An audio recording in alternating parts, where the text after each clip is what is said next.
huh? The room is empty. Returning home from my father-in-law's hospital, I was stunned to see my room with not a single piece of furniture left. Not even a pencil remained when I entered the room. Who could have? Though I knew who the culprit was, I murmured. Immediately after, that very culprit spoke up. It was messy, so I cleaned it up for you. Mary, leaning against the door and looking at me was my mother-in-law. Mary, with a very malicious smile on her face. Parasites should leave. I knew she disliked me, but I didn't deserve to be treated that way. I had been patient for the sake of my husband, Mike, but I've reached my limit now. All right, I replied and left my home. For now, I'll go to a hotel. And then, I'll discuss what to do next. After contacting Mike, I stretched broadly. My mood was incredibly light. All right, let's cut everything off. I was excited about what was to come. My name is Daisy. I'm a 35-year-old career woman. I married Mike 5 years ago, and now I live with his family. My husband, Mike, is a very kind person. There's not a day I don't feel glad to have married him. We met at the company. We were assigned to the same department as newcomers. And helping each other with work was the start of it all. To be frank, Mike isn't exactly good at his job. Initially, my impression of Mike wasn't great. However, as we worked together, my perception changed. Mike was very good at supporting others. He would help a coworker staying late without complaint and genuinely rejoice in their success. As I watched Mike, I gradually became attracted to him. I was the one who asked him out first, and I confessed my feelings. I was also the one who proposed. I was more nervous then than at any business meetings. At first, I was worried he might not like my taking charge. But Mike said that's what he found attractive about me.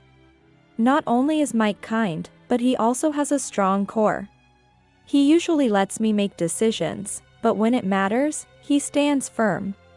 That's why I want to protect Mike with all I've got, and I hope we can support each other. So, when we were presented with the condition of living with his parents for marriage, I accepted without a frown. Mike was worried, but if that's what it took to marry him, I thought it was a small price to pay. However, my relationship with my in-laws is anything but good. They dislike me for continuing to work after marriage and often throw snide remarks and unreasonable demands my way. Mike defends me every time, which my in-laws don't find amusing. What is this? What do you mean? It's breakfast. I wake up at 5 a.m. every morning to prepare breakfast and lunch for everyone. That day's breakfast menu was bread and soup, with sides of ham and omelette, and a spinach salad.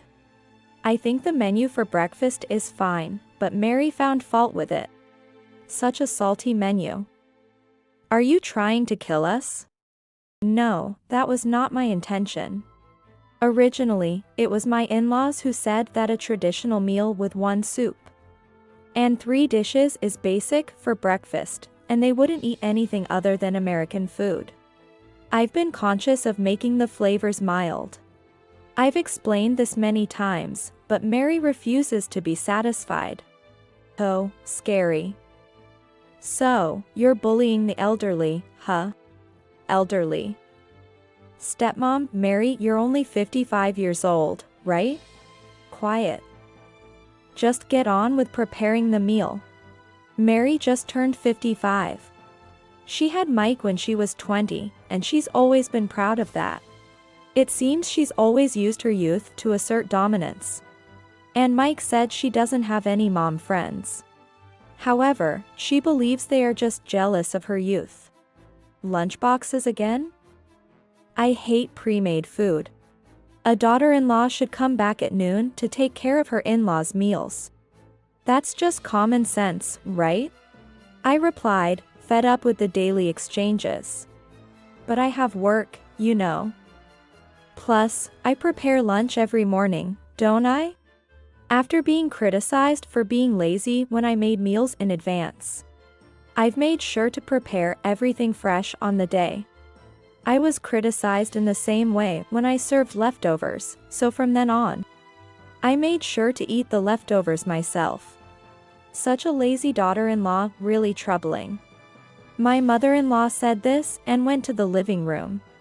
I felt relieved to be freed and hurried to prepare the meal. Dinner was delicious, thanks Daisy. Thank you. While Mike smiles and enjoys his meal, the snide remarks from my in-laws don't come flying. Mike knows this and tries to stay with me as much as possible. However, our work doesn't always end at the same time.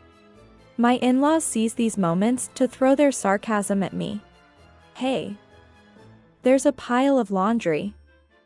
Get on it. But that's the laundry you've been piling up, isn't it? It's because you don't pay enough attention. I wanted to scream at this damn old man. But the presence of Mike has always allowed me to hold back. Even with Mike around, my in-laws would sometimes make snide remarks. This time it was about children. The daughter-in-law next door just had her third child. Wonder when we'll have grandchildren.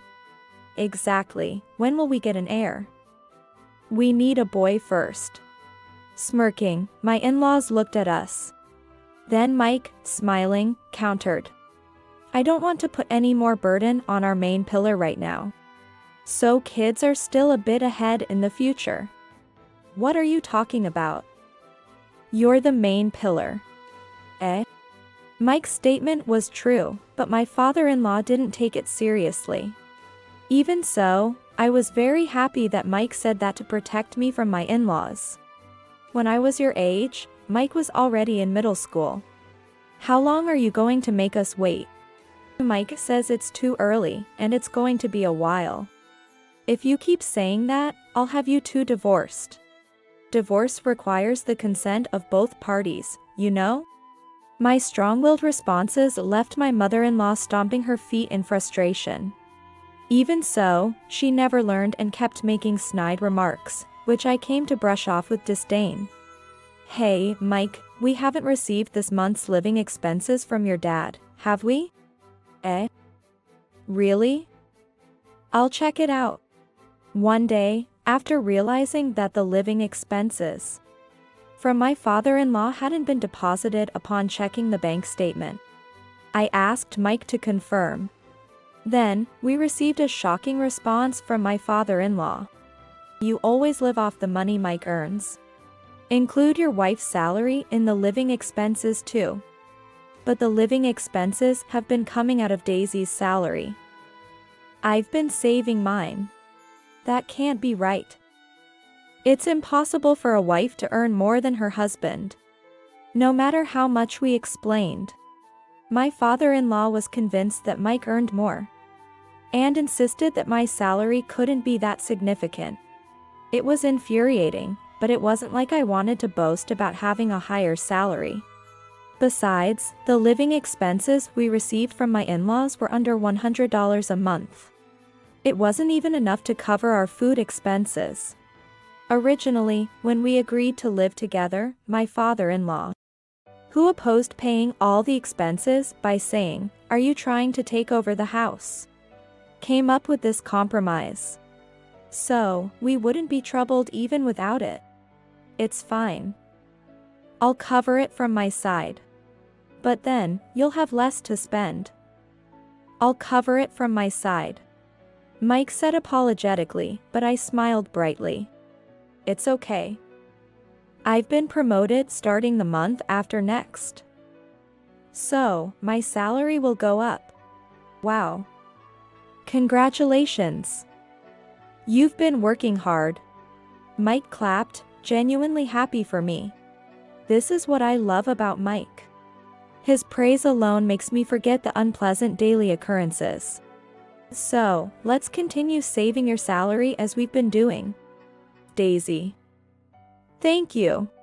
Seeing Mike's relieved expression made me feel at ease too. From then on, we took on all the living expenses ourselves. That's when we started noticing my in-laws' reckless spending.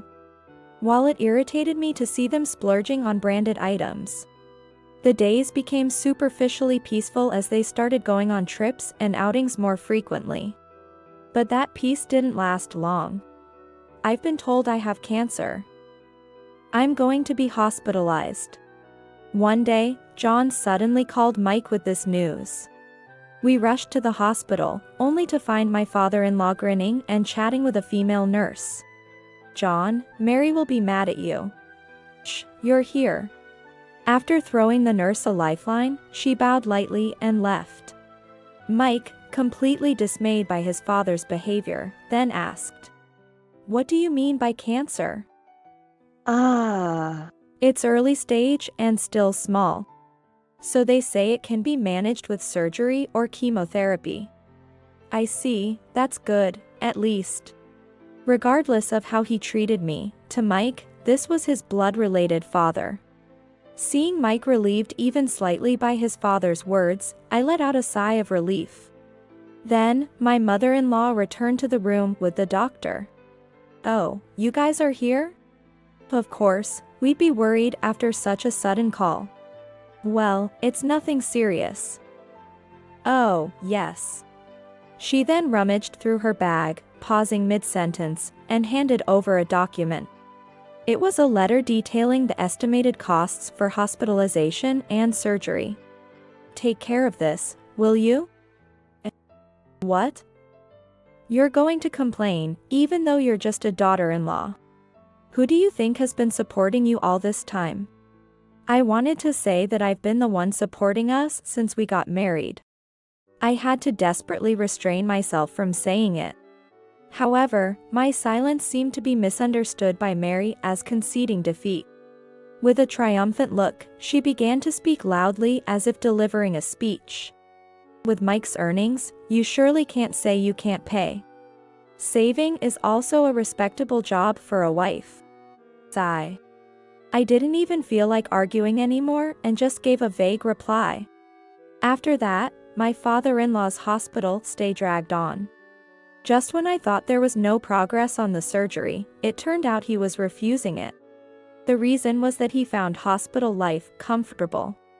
The hospital where John was admitted is famous around here, even celebrities get admitted there. Therefore, the hospital fees are higher than others.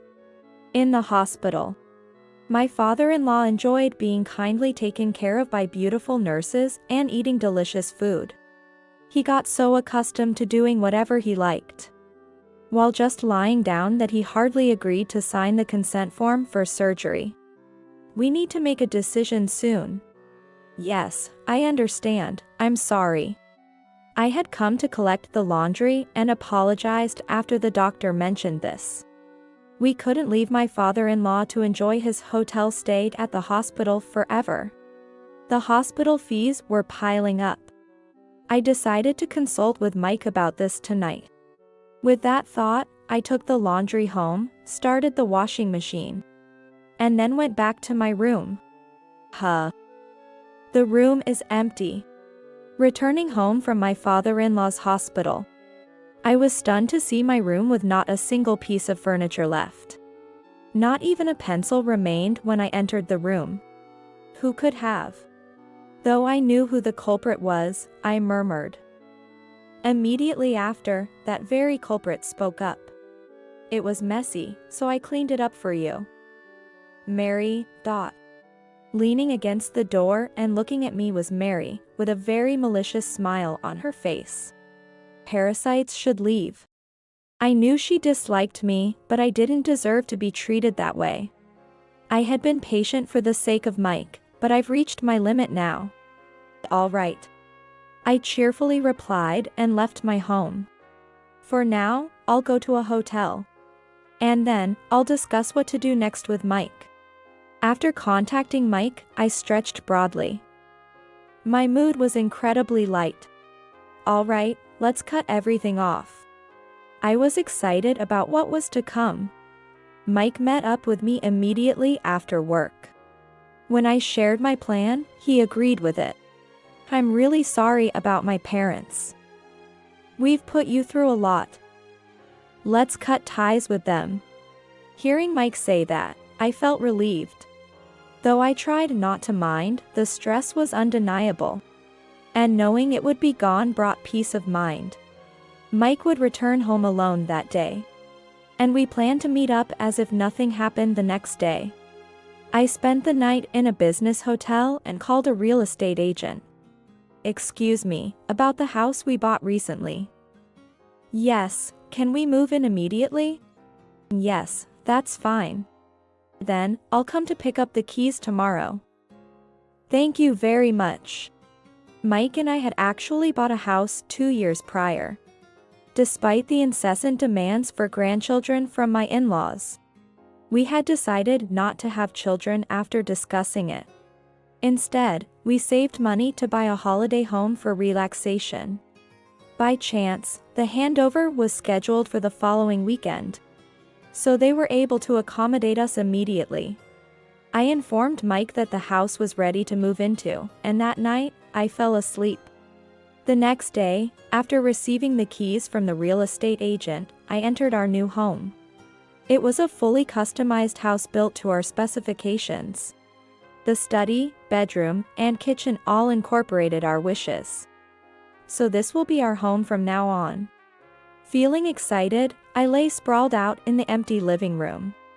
Just then, Mike called, so I left the house to go shopping for furniture and other necessities.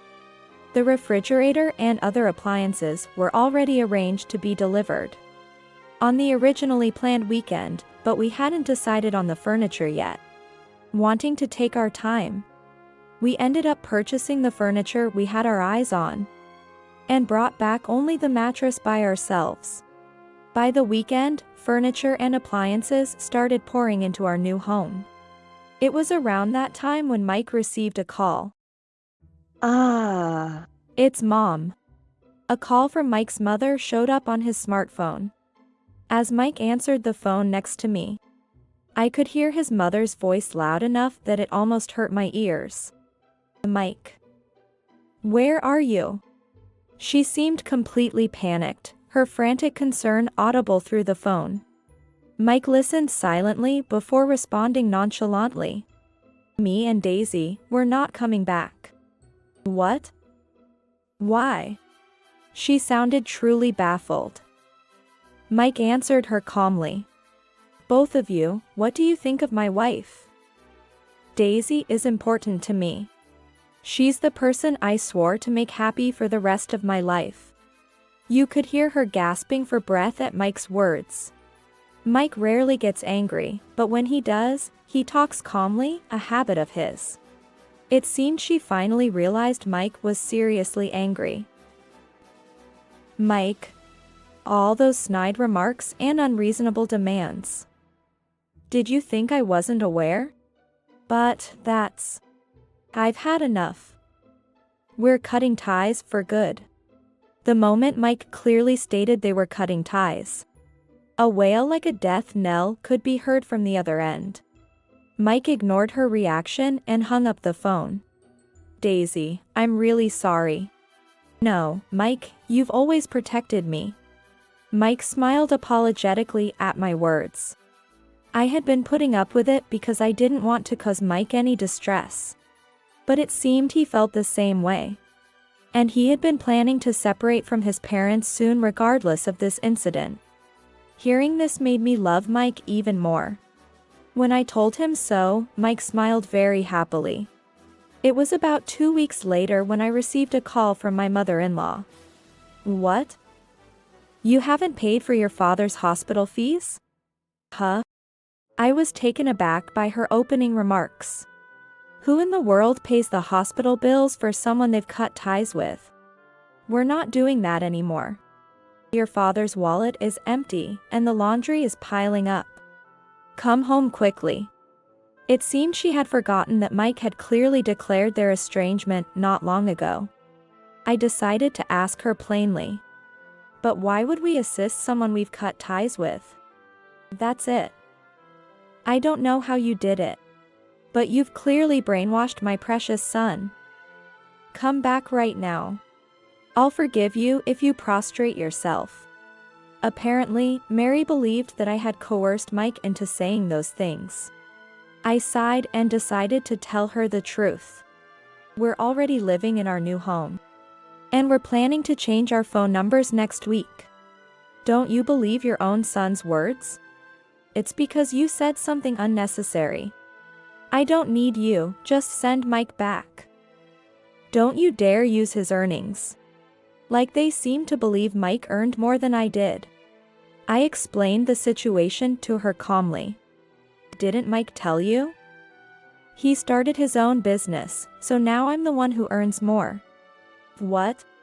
Actually, Mike had always had a business idea he wanted to pursue. It was work in the welfare sector, aimed at helping people. Knowing this, I supported him. And just 6 months ago, everything finally started to fall into place, and he launched his business. I was secretly worried whether Mike, who lacks a competitive spirit, could handle running a business. However, many talented people, drawn to Mike's personality, came together to support him and compensate for his shortcomings.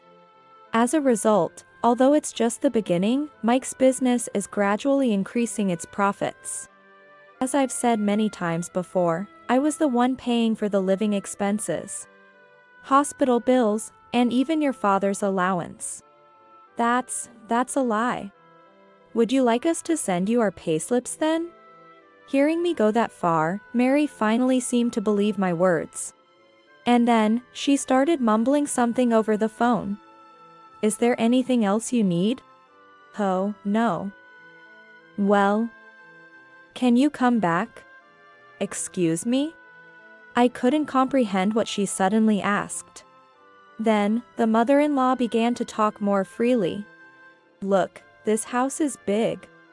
And Mike has just started his business. It must be hard, right? I can help out where I can. Sigh. Right. Let's all live together and help each other out like before. Like before? I repeated her last words. Essentially, my mother-in-law wanted us to come back and continue working like servants, doing household chores while working ourselves to the bone, just as before. I'd like to see someone who would agree to that. No, thank you. We didn't like our life before, that's why Mike and I are in this situation. But, you know, if we both make an effort to meet halfway. Meet halfway? You've never tried to meet us halfway even once. She continued to insist over the phone that it was different. That's not what she meant. I couldn't understand what was supposedly different. And then, she had the audacity to say, then, even if you don't come back, I'll forgive you.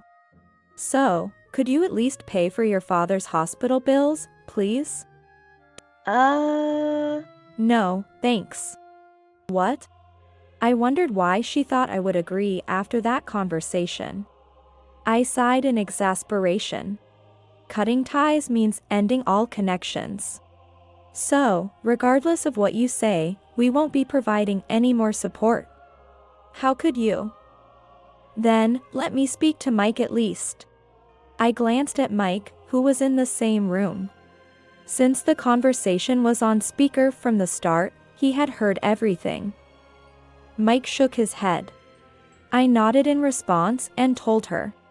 Mike has been listening to the entire conversation. He doesn't want to talk. What? She kept repeating why over and over, clearly not understanding the situation. I briefly said, goodbye, and hung up the phone. She called back immediately, but I ignored it. Let's not answer anymore. Yeah, that sounds like an idea. I responded and then set our phones to block my in-laws' numbers. Mike did the same. We thought that was the end of it, but the persistence of my in-laws was beyond our imagination. A few weeks later, they showed up at our new home. Hey. Won't you open up? Let's talk it over. You're being too forceful. While my parents-in-law were saying whatever they pleased and repeatedly knocking on the door, I decided to respond through the intercom to avoid bothering the neighbors. How did you find out where we live? We hired a detective, of course. You made us spend unnecessary money. Hearing John shout, I let out a sigh. Normally, if someone says they're cutting ties and doesn't tell you their new address, you wouldn't try to find them. The fact that they hired a detective to find us and confront us like this shows they haven't reflected at all. I kept my voice as calm as possible and responded coldly. Is that so? I thought this conversation was over. It's your fault I had to be discharged. Give me money. Let me be admitted again. You were discharged because you continued to refuse surgery, right? I heard the chemotherapy has already been completed. Actually, a few days ago, the hospital contacted Mike. It seems my father-in-law had been refusing surgery and had been delinquent in paying the hospital bills. He also caused trouble by harassing female nurses. Seeing Mike so exhausted and distressed was really pitiable. But it seems my father-in-law hasn't reflected at all, as he's ranting and raving from the other side of the intercom. It's all your fault. If you have money, why didn't you say so? I allowed you to work, despite you being just a wife. I never asked for your permission. What an ungrateful wife. I'll re-educate you. Come out. No thank you. My response made my father-in-law even angrier, his face turning beet red. Meanwhile, Mary, smirking beside him, tried to speak to me.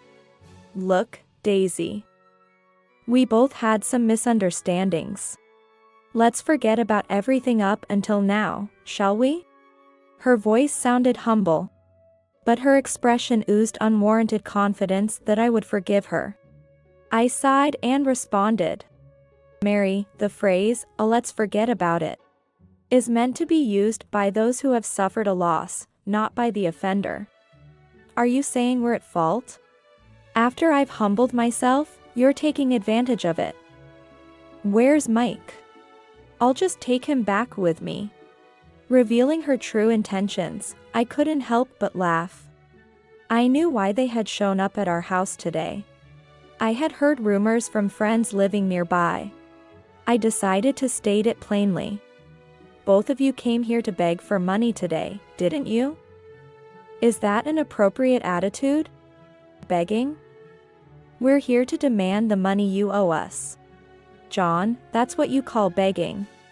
I couldn't help but laugh out loud in front of the intercom. My laughter only fueled John's anger even more. But at that moment, none of that mattered to me. I told him plainly. John, you're being sued by the nurse, aren't you? It's not acceptable nowadays to touch or say inappropriate things to someone who is not your spouse. How do you know about that? No, it's different. She was the one coming on to me. In fact, my father-in-law was sued by the hospital for demanding excessive services from a nurse. Mike and I were informed about his discharge and the lawsuit when contacted by the hospital. But it seemed my mother-in-law was completely unaware. John, what are you talking about? It's not what it looks like. It wasn't cheating, you see. As my father-in-law scrambled to explain, I decided to add fuel to the fire. What was it again, you said? My wife is getting old. So she's not interested in that sort of thing anymore, was that it? What? Her face twisted into a furious glare directed at my father-in-law. I had heard from Mike before that my mother-in-law, who had her children relatively early, hates being criticized for her age more than anything. My father-in-law's face turned pale as he tried to calm her down. Dad, Mom, what's going on here? Just then, Mike arrived home, right on cue. I texted him as soon as his parents showed up. Seeing Mike, my parents-in-law started pleading with him. Mike, come back home. Forget about this nasty woman. I can introduce you to young and beautiful women. Father. Did you go to that place again? Reacting to my father-in-law's words, my mother-in-law raised her voice shrilly. No, it's not like that. Mike, listen. Your father has been cheating. I told you, it wasn't cheating.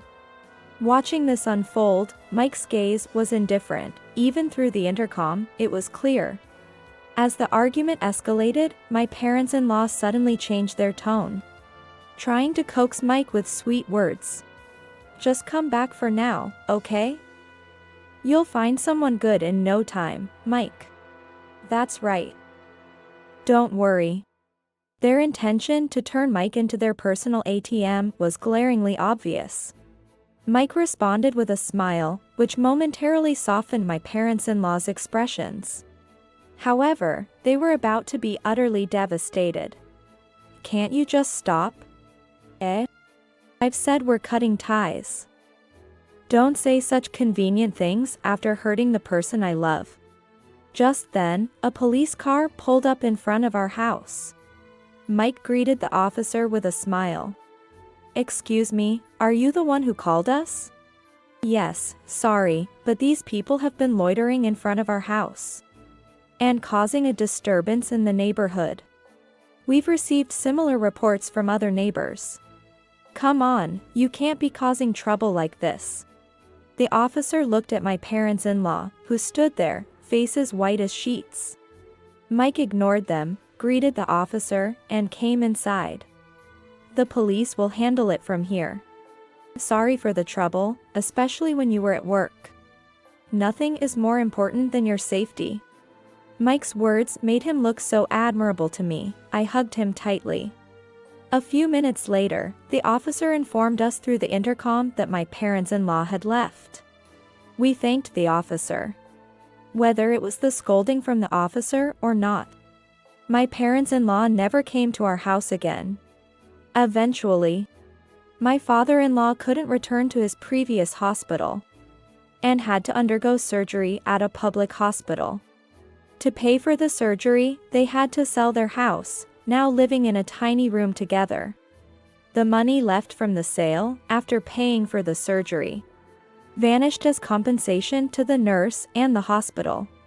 Once, they tried to contact us through a relative, but we had already explained the situation to that relative, who blocked them on our behalf. It seems they thought it would be okay, as long as they didn't come to our house. We heard they've been trying to contact us by any means possible.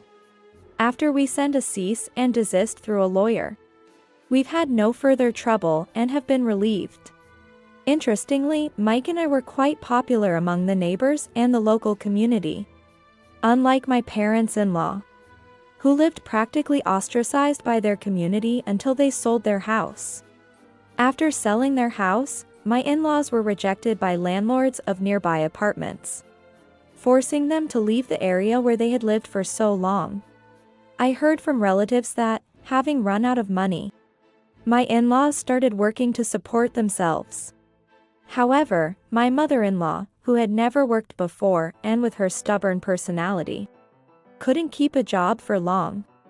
This situation reportedly worsened their marital relationship. As for us, we recently found out that I'm pregnant. While we were troubled by my in-laws, the thought of having children seemed distant. But now that it's happening, we feel an indescribable love. Mike feels the same, smiling joyfully every day as he gently touches my belly. Of course, we have no plans to inform my in-laws. Keeping them from seeing their much-desired grandchild's growth feels like the ultimate revenge. Mike's business is thriving, with nearly 100 employees now. With an increasing number of clients, we're getting busier. I've decided to resign from my job following the birth. This was the plan ever since Mike started his company. I intend to help with his work. We want to grow the company together as a couple. Lately, our hobby is knitting. On our days off, we knit items for our child together. I'm working on a yellow hat, while Mike is knitting a blue one. And these peaceful moments are incredibly joyful. I'd be happy if it's a girl. I'm happy either way. Me too, of course. But when she grows up and gets married. Ah. I'm already getting teary. Just the thought brought tears to Mike's eyes, which made me laugh as I patted his head. The sky is so blue. How about the name Hope? What a coincidence, I was thinking the same. We shared a smile, hoping these happy days would last forever. I thought this as I continued knitting.